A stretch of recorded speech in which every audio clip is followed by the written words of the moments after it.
I am Chang. I am a product manager at LI.FI. I do all things intents-based, which I can talk about in a second. But that is not kind of the main point of the conversation today. The main point is that I'm here in New York City, my hometown as of the last 6 years, and I get to talk about my favorite thing ever, which is agentic finance. Woo! And I want to talk about something really, really cool called giving agents judgment and what judgment is. Yeah, let's get into it. Next slide, please.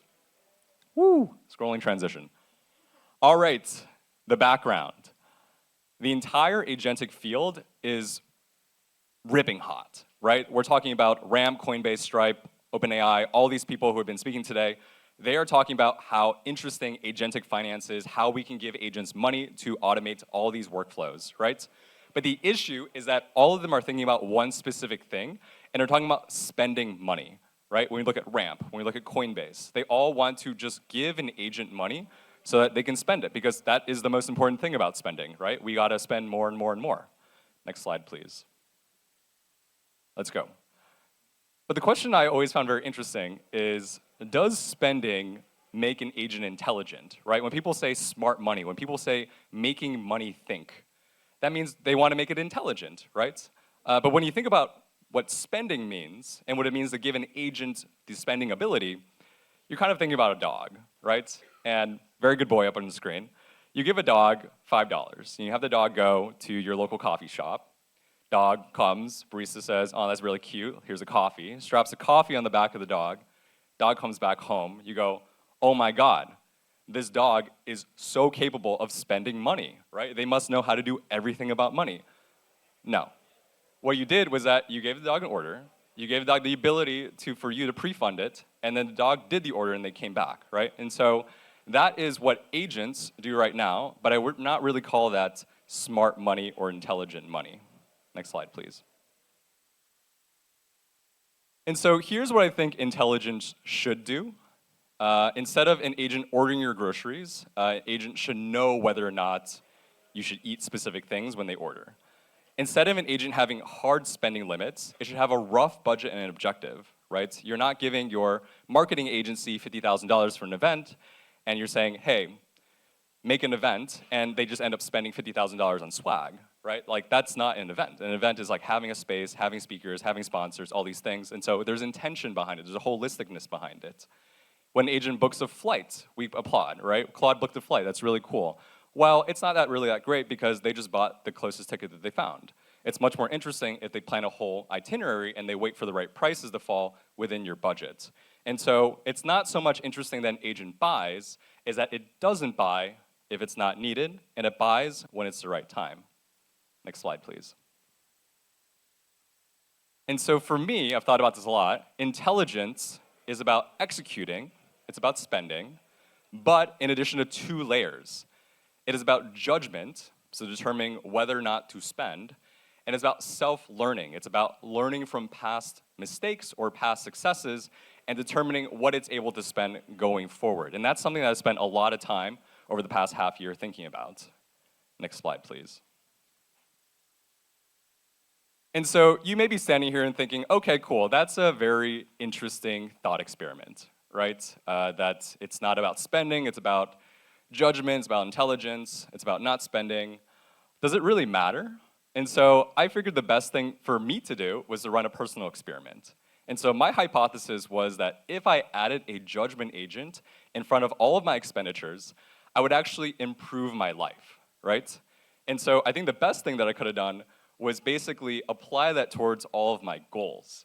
And so my goal was basically a number of things, but the most important one that I'm gonna talk about in front of you guys is losing weight, which I think is something that everyone thinks about, at least at one point in their lives. That's something that, if you look at the control, is something that I've really struggled with, relied on sheer willpower, and I figured the fun experiment would be for 30 days, I would actually use a judgment agent, and it would approve, block, or flag every purchase that I had against my personal goals, and I had to abide by those. And I'll talk about a little bit more in a second what that looked like. Next slide, please. And so, as with any good experiment, you need a control and you need a variable case. And so the control for me was, what did my weight look like before I did judgment agents, even though I was intentionally trying to lose weight. And so that is a scale app that I have, a Chinese scale app, really good, that I had for April of this year. And you can see that, I'm not really doing too good, right? I'm eating out a lot, I'm eating a lot of chips. But the reality is that, like, I try to lose weight. I buy the right groceries. I do all the right things. But when it's late night and my impulses kind of take advantage of me, I order that DoorDash. I eat that ice cream. I eat those Utz sweet barbecue chips, which are fucking amazing. And I lose control, right? And so that is the control case of using willpower alone.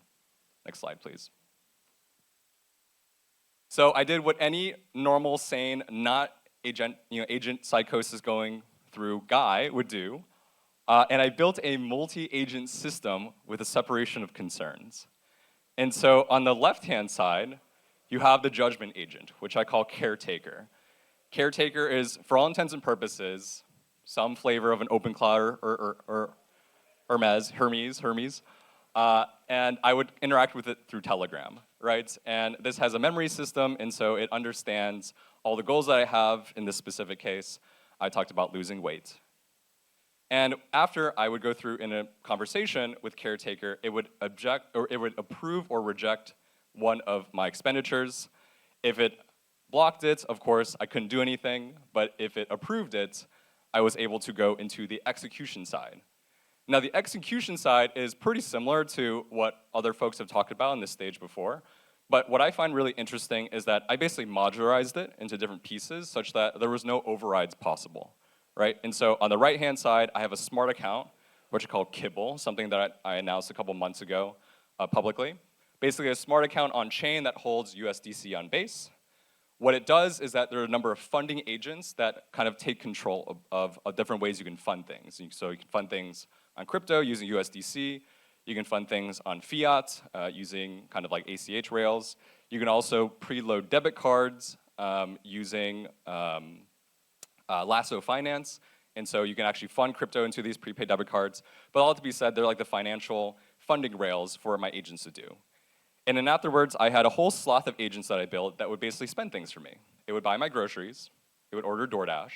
It would order Amazon. It would book flights. And for a whole month, I basically used that for all of my purchases.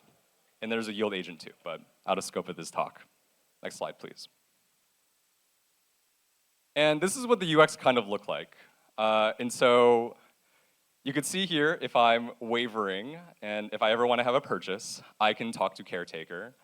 And caretaker would give me a response. And so in the case of the left-hand side, wow, this is very deep fried, I'm sorry. It says that I really want to buy a PS5, right? It asked me, okay, what is it for? I said I haven't played games in years.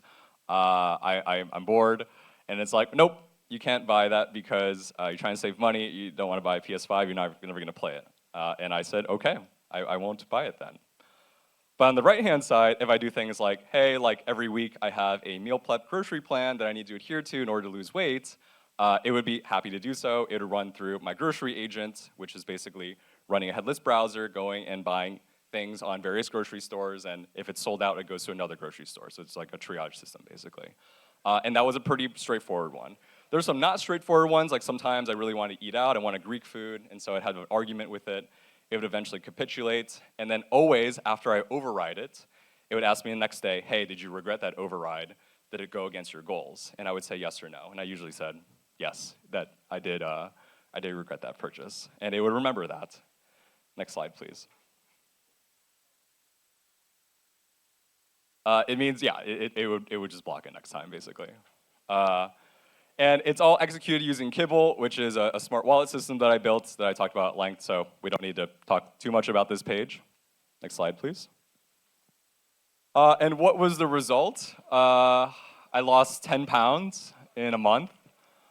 I'm sure a lot of it was water weight, but I am feeling a lot more confident in myself, and I do think I look a little bit skinnier. And I like to think it was because I deferred all of my decision-making power to my little agent, to caretaker, because it had the judgment to know what I should and should not buy. Next slide, please.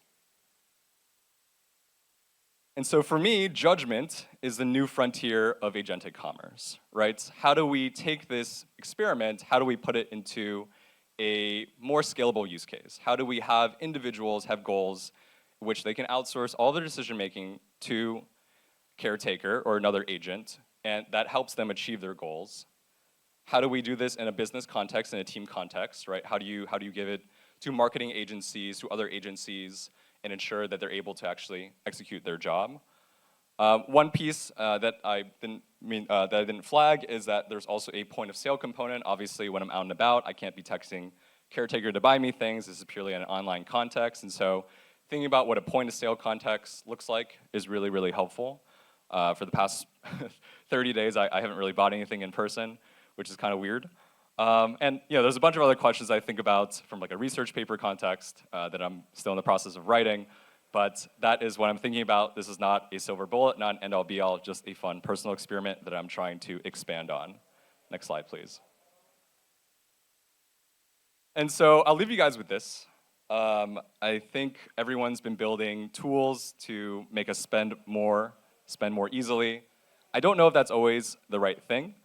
And so on this screen here is a AI rendition of Ulysses and the Sirens, which is a very famous Renaissance era painting, but basically depicts Ulysses or Odysseus, upcoming movie for all the Christopher Nolan fans, at the mast, right? Very famous story where Odysseus was about to go to the Sirens. He knew he couldn't resist them, and so he had his crew members tie him to the mast as they sailed through. And why is that important? It's because caretaker for the past 30 days has been my mast. I knew I was gonna go through a month where my sirens were eating Utz sweet barbecue chips, ordering DoorDash, eating out with my friends, staying up late. And I said, no, I'm going to build my own mast, caretaker, and it's going to sail me through that, through clearer waters. And that's basically what I did. And so I think that we should be building more masts because I think there is a business case where if we do outsource a lot of our judgment to agents, we can steer our lives and steer our businesses to better outcomes. All right, thank you so much.